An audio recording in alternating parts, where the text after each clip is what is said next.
नमस्कार मंडळी. आज आपण सार्थ श्रीमद दासबोध दशक 18 त्यातील समास 6 ज्याचे की शीर्षक आहे उत्तम पुरुष निरूपण याचे वाचन करणार आहोत. चला तर मग संकीर्तनाने सुरुवात करूया. जय जय राम कृष्ण हरी, जय जय राम कृष्ण हरी, जय जय राम कृष्ण हरी, जय जय राम कृष्ण हरी, जय जय राम कृष्ण हरी, जय जय राम कृष्ण हरी, जय जय राम कृष्ण हरी, जय जय राम कृष्ण हरी, जय जय राम कृष्ण हरी, जय जय राम कृष्ण हरी, जय जय राम कृष्ण हरी, जय जय राम कृष्ण हरी, जय जय राम कृष्ण हरी, जय जय राम कृष्ण हरी, जय जय राम कृष्ण हरी, जय जय राम कृष्ण हरी. जय योगेश्वर कृष्ण की जय हो. जय श्री राम, जय श्री राम, जय जय रघुवीर समर्थ. चला तर मग सुरुवात करूया. सार्थ श्रीमद दासबोध दशक 18 समास 6 उत्तम पुरुष निरूपण. या दशकाच्या 4थ्या समासामध्येच श्री समर्थांनी आपल्याला असे स्पष्ट सांगितले आहे की जे जे देहे धरून आले ते ते काही करूनी गेले. याचा अर्थ ज्यांनी ज्यांनी या जगात देह धारण केला त्या प्रत्येकाने जगात काहीतरी कर्म केले. कर्म करणे म्हणजे बदल करणे. या दृष्टीने प्रत्येक माणूस जगात काहीतरी बदल करतो. बदल चांगला किंवा वाईट असतो. ज्या माणसांच्या अंगी विशेष कर्तृत्व शक्ती वास करते ती जगामध्ये अधिक बदल घडवून आणतात. पण हा सगळा व्यवहार स्वार्थाच्या पार्श्वभूमीवर केला जातो. याच्या उलट जगात काही माणसे अशी जन्मास येतात की त्यांच्या अंगी मोठे कर्तृत्व असते पण त्याचा सारा कर्मसंभार निस्वार्थीपणाच्या पवित्र पार्श्वभूमीवर उभारलेला असतो.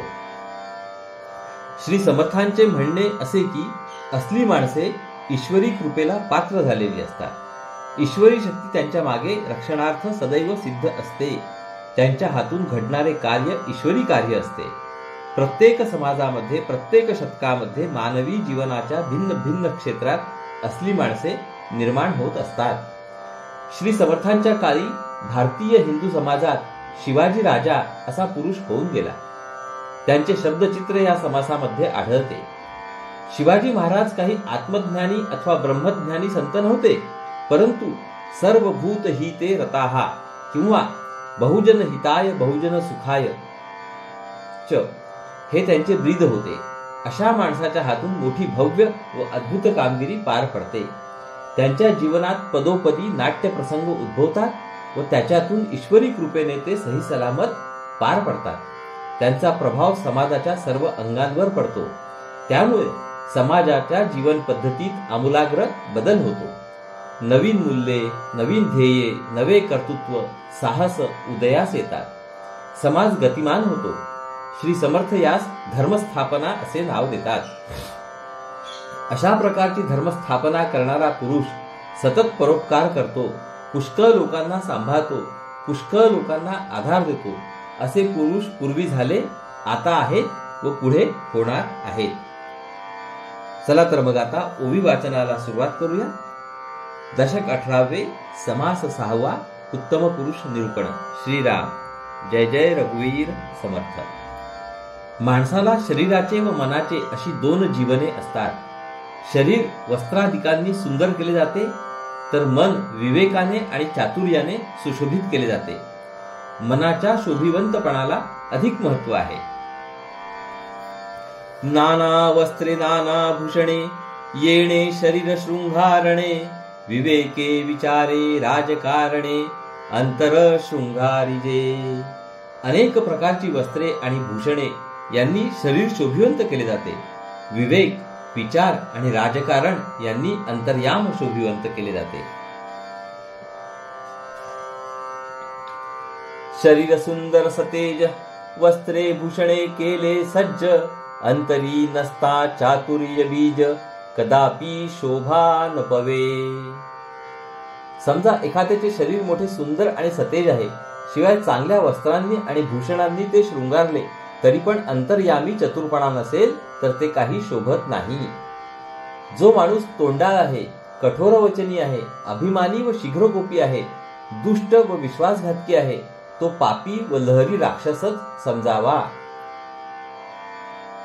तुंड हे हेंकाड कठोर वचनी अखंड तोले स्वाभिमानी न्याय नीती अंतःकरणी घेणार नाही.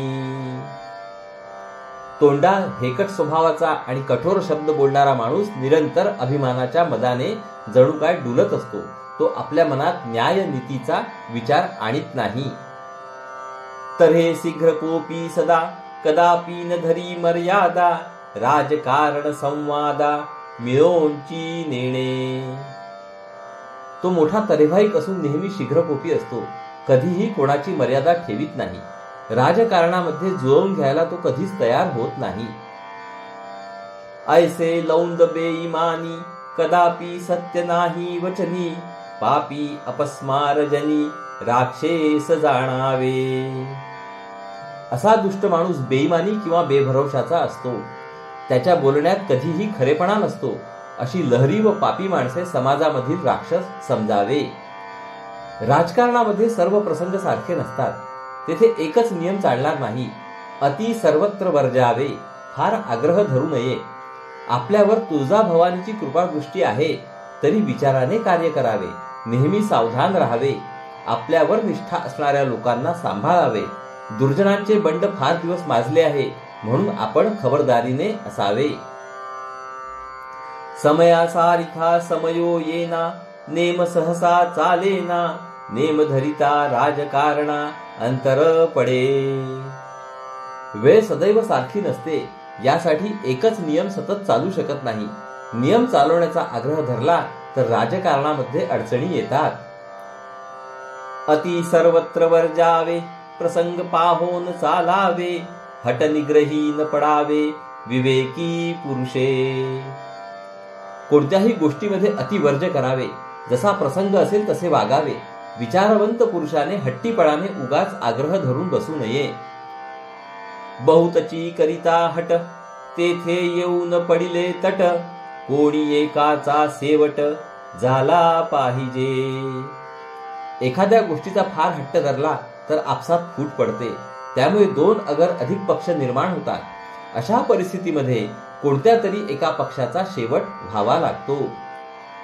बरे ईश्वर आहे साभिमानी विशेष तुझा भवानी परंतु विचार पाहोनी कार्ये करणे. पण एक गोष्ट चांगली आहे ती अशी की ईश्वराला आपला अभिमान आहे. त्याने आपल्याला आपले म्हटले आहे. त्यातले त्यात तुळजा भवानीची आपल्यावर विशेष कृपा आहे. हे जरी खरे असले तरी नेहमी विचार करूनच कोणतेही कार्य करावे. अखंडची सावधाना बहुत काये करावी सूचना परंतु काही एक अनुमाना आणले पाहिजे. जो सतत सावधानपणे वागतो त्यास आणखी वेगळी सूचना करण्याची गरज नाही. परंतु काही गोष्टी त्याने ध्यानात ठेवून वागणे जरूर आहे. समर्थापासी बहुत जन राहिला पाहिजे साभिमान निश्चल करुनिया मन लोक असती. थोर व सामर्थ्य संपन्न पुरुषाजवळ अनेक माणसे असतात. अशा माणसांचा आपण अभिमान धरला पाहिजे. असे पाहून ती माणसे सुद्धा मग एक निष्ठेने वागतात. म्लेच दुर्जन उदंड बहुता दिसाचे माजले बंड या कारणे अखंड सावधान असावे. फार दिवसापासून दुर्जन म्लेच्छांचे मोठे बंड माजलेले आहे. या कारणाने आपण सतत सावधानपणाने राहावे. केव्हा धोका होईल याचा नेम नाही. ईश्वराची कृपा ज्या पुरुषावर झालेली असते त्याचे जीवन समजणे कठीण असते. त्याच्या हातून कल्पनेच्या बाहेर गोष्टी घडतात. त्याच्या जीवनात अद्भुतपणा, भव्यपणा, नाट्य, चमत्कार, धर्मस्थापना सर्व गोष्टी आढळतात.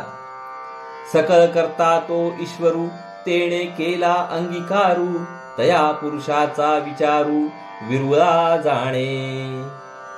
ईश्वर खरा सर्व करता आहे. तो ईश्वर ज्याचा अंगीकार करतो, ज्याच्यावर कृपा करतो त्या पुरुषाचे जीवन एखाद्यालाच कळते. न्याय नीती विवेक विचार नाना प्रसंग प्रकार परीक्षिणे परांतर देणे ईश्वराचे. न्याय नीती विवेक विचार अनेक प्रकारच्या प्रसंगांना तोंड देणे, दुसऱ्याच्या अंतःकरणाची बरोबर परीक्षा होणे या गोष्टी ज्या पुरुषाच्या ठिकाणी आढळतात त्याच्यावर ईश्वराची कृपा झालेली असते. महायत्न सावधपणे समयी धारिष्ट धरणे अद्भुतची कार्य करणे देणे ईश्वराचे. खबरदारीने केलेला अति मोठा प्रयत्न, कठीण प्रसंगामध्ये धरलेला मोठा धीर आणि अद्भुत कार्य घडवून आणणे ही ईश्वर कृपेची लक्षणे आहेत. येश कीर्ती प्रताप महिमा उत्तम गुणासी नाही सीमा नाही दुसरी उपमा देणे ईश्वराचे. ज्याच्या यश कीर्ती प्रताप महिमा आणि उत्तम गुणांना सीमाच उरत नाही, ज्यास दुसऱ्याची उपमाच देता येत नाही, त्याच्यावर ईश्वराची कृपा आहे असे समजावे. देव ब्राह्मण आचार विचार कित्येक जनासी आधार सदा घडे परोपकार देणे ईश्वराचे. जो पुरुष देव आणि ब्राह्मण यांना मानतो, आचार व विचार सांभाळतो, पुष्कळ लोकांना आधार देतो आणि ज्याच्या हातून सतत परोपकार घडतो, तो माणूस ईश्वरी कृपेला पात्र झालेला असतो. येहलोक परलोक पाहणे अखंड सावधपणे राहणे बहुत जनाचे सहाणे देणे ईश्वराचे. प्रपंच आणि परमार्थ दोन्हीकडे ज्याचे योग्य लक्ष असते, तो जो सतत सावधानपणे राहतो, तो जो पुष्कळांचे पुष्कळ सोसतो, तो पुरुष ईश्वरी कृपेला पात्र झालेला असतो. देवाचा कैपक्ष घेणे ब्राह्मणाची चिंता वाहणे बहुजनासी पाळणे देणे ईश्वराचे. जो देवाचा कैवार घेतो, ब्राह्मणांची काळजी वाहतो, पुष्कळ लोकांचा सांभाळ करतो, त्याच्यावर ईश्वराची कृपा झालेली असते. धर्मस्थापनेचे नर ते ईश्वराचे अवतार झाले आहेत पुढे होणार देणे ईश्वराचे. जे पुरुष धर्मस्थापना करतात ते ईश्वराचा अवतार असतात. असे पुरुष पूर्वी झाले, आज आहेत व पुढे होतील. असे पुरुष होणे ही ईश्वराची कृपाच होय. उत्तम गुणाचा ग्राहिक तर्क तीक्ष्ण विवेक धर्म वासना पुण्य श्लोक देणे ईश्वराचे. जो पुरुष उत्तम गुणांचा चाहता आहे, ज्याच्यापाशी तीव्र बुद्धी आणि विवेक शक्ती आहे, ज्याला केवळ शुभ वासनाच आहेत आणि ज्याने अमाप पुण्य कर्मे केलेली आहेत, असा पुरुष ईश्वरी कृपेचे फळ होय. सकळ गुणांमध्ये सार तजविजा विवेक विचार जेणे पाविजे पैल पार अरत्र परत्रींचा. ज्या विवेक विचाराने आणि योजनेने प्रपंच आणि परमार्थ दोन्ही नीटपणे पार पडतात, तो विचार व ती योजना सर्व गुणांचे सार आहे. इति श्रीदास बोधे गुरु शिष्य संवादे उत्तम पुरुष निरूपण नाम समास 6वा. तर श्रोते हो, अशा रीतीने आपले या ठिकाणी दशक 18व्या मधील समास 6व्याचे वाचन पूर्ण झाले आहे. हरिओम तत्सत, हरिओम तत्सत, हरिओम तत्सत. हरे कृष्ण कृष्ण कृष्ण हरे हरे, हरे राम राम राम हरे हरे, हरे कृष्ण कृष्ण कृष्ण हरे हरे, हरे राम राम राम हरे हरे, हरे कृष्ण कृष्ण कृष्ण हरे हरे, हरे राम राम राम हरे हरे, हरे कृष्ण कृष्ण कृष्ण हरे हरे, हरे राम राम राम हरे हरे, हरे कृष्ण कृष्ण कृष्ण हरे हरे, हरे राम राम राम हरे हरे, हरे कृष्ण कृष्ण कृष्ण हरे हरे, हरे राम राम राम हरे हरे, हरे कृष्ण कृष्ण कृष्ण हरे हरे, हरे राम राम राम हरे हरे, हरे कृष्ण कृष्ण कृष्ण हरे हरे, हरे राम राम राम हरे हरे, हरे कृष्ण कृष्ण कृष्ण हरे हरे, हरे राम राम राम हरे हरे, हरे कृष्ण कृष्ण कृष्ण हरे हरे, हरे राम राम राम हरे हरे. जय योगेश्वर श्री कृष्ण की जय हो. जय श्री राम, जय श्री राम, जय श्री राम. जय जय रघुवीर समर्थ. चला तर मंडळी, पुढील भागात परत भेटूया. नमस्कार. हरिओम हरिओम हरिओम.